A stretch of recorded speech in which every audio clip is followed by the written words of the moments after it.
In this video, I'm going to go through urge surfing. So urge surfing is basically a technique that can be used to avoid acting on a behavior that you want to reduce or stop. So this behavior around food can be, cravings, tendencies to overeat, tendencies to emotionally eat. So this is kind of a continuation on from the mindful eating video that I've done. So I'll talk you through what I mean by urge surfing as I go. So cravings are like waves. They rise, build to a peak, and eventually fall. So let's learn how to ride those waves using the skill called urge surfing. So it's basically a metaphor using a wave and surfing a wave to surf a craving and to overcome a craving for, let's say, chocolate or whatever food that you particularly crave. So some facts about urges: they really last longer than 30 minutes if you don't feed into them, that is. So a lot of the time people think that if we don't give in to a craving that it's just going to get worse and worse and worse, but in reality it actually doesn't. It usually kind of falls away after a certain period of time. So as I said, the urge will pass on its own even if we don't give into it. So suppressing a thought, feeling, or sensation ultimately increases it. So fighting urges, even if it's trying to talk yourself out of it or trying to find ways to stop thinking about it, it can actually intensify it. So if you kind of take this example of there is a slice of cake in the fridge and we have a craving to eat that cake. So we might be saying, don't think about that cake, but in reality, we're actually visualizing the cake and we're even saying cake. So that intensifies the urge. So not fighting against it in that sense is a good idea. So when our urges grow, it can feel like they're never ending until we give in. So as I said, a lot of the time when we get a craving, we think it won't go away until we give in, but in reality, it will drop off even if we don't give in.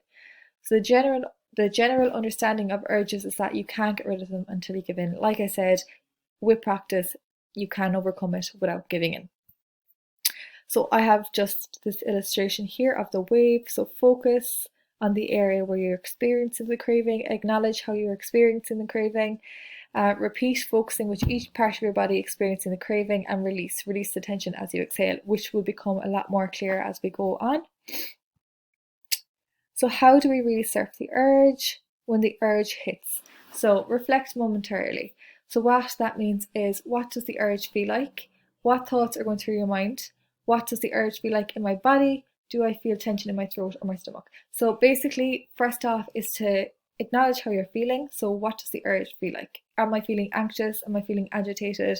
Am I feeling annoyed? What is the general feeling? So what thoughts are going through your mind? Are you saying negative things to yourself? Are you trying to encourage yourself? Are you trying to bash yourself? What does the urge feel like in my body? So this is an interesting one. The next time you get a craving, kind of become familiar where you're feeling the craving. A lot of the time you can feel it in your stomach, or you can feel it in your throat, or it just depends on you, but be aware of where you feel it next time. So that overlaps into the last one. Do I feel tension in my stomach or my throat or my stomach? So next is breathe. Notice the thoughts, visualize. So watch the breath, don't alter it.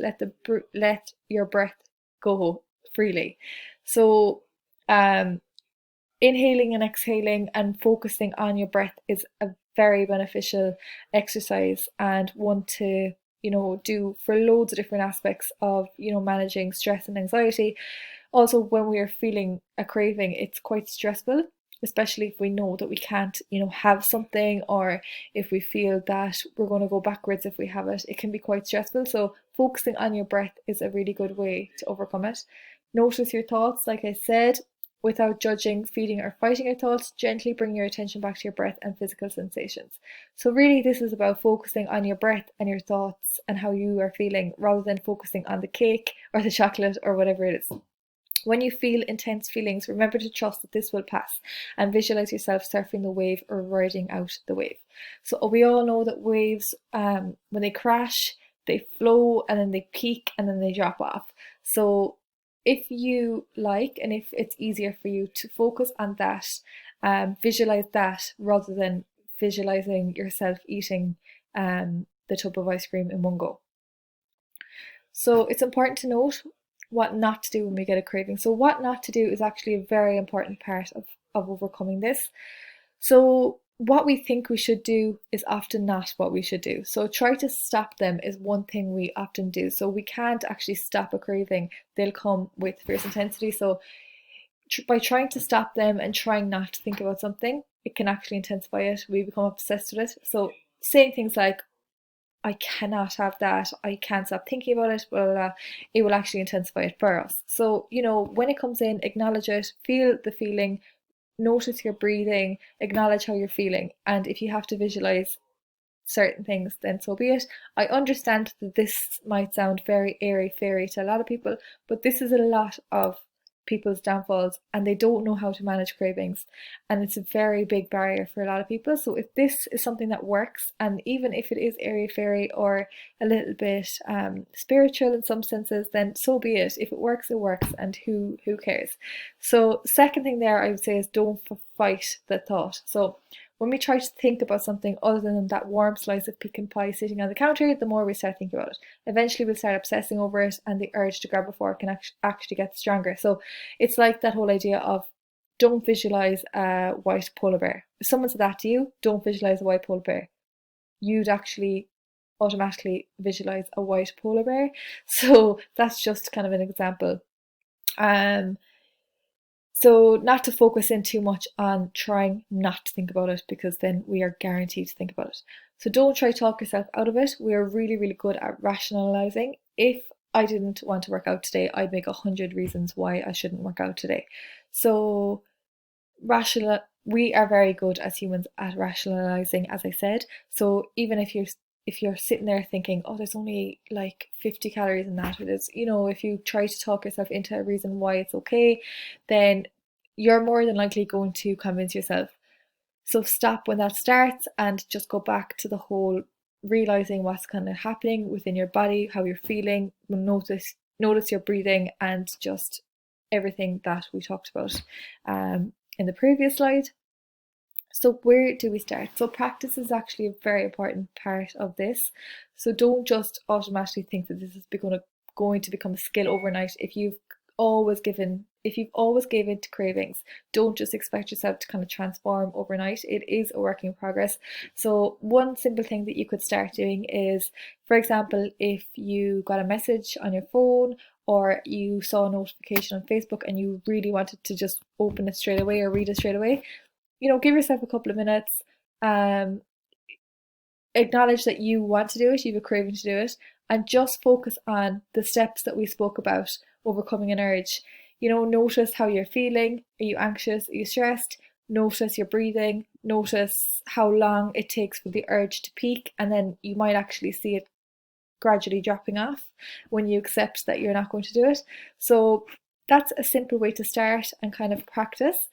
So observe the feeling, the time frame of the urge being intense before it subsided. So that can be a bit of a comfort if you do see that dropping off, realizing that, oh, this actually will work when it comes to my more intense cravings, such as craving a piece of chocolate or whatever it is that you're trying to overcome.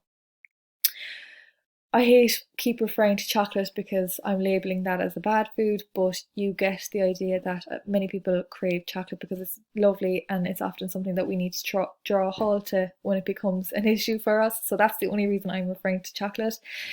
So the moment may feel like there's no end, that it will keep rising, but just like a roller coaster climbs and climbs, it eventually hits a peak and falls. And that is the way it is. A lot of people are under the impression that it will just get worse and worse, but in reality, once you hit that peak, it will kind of come down for you.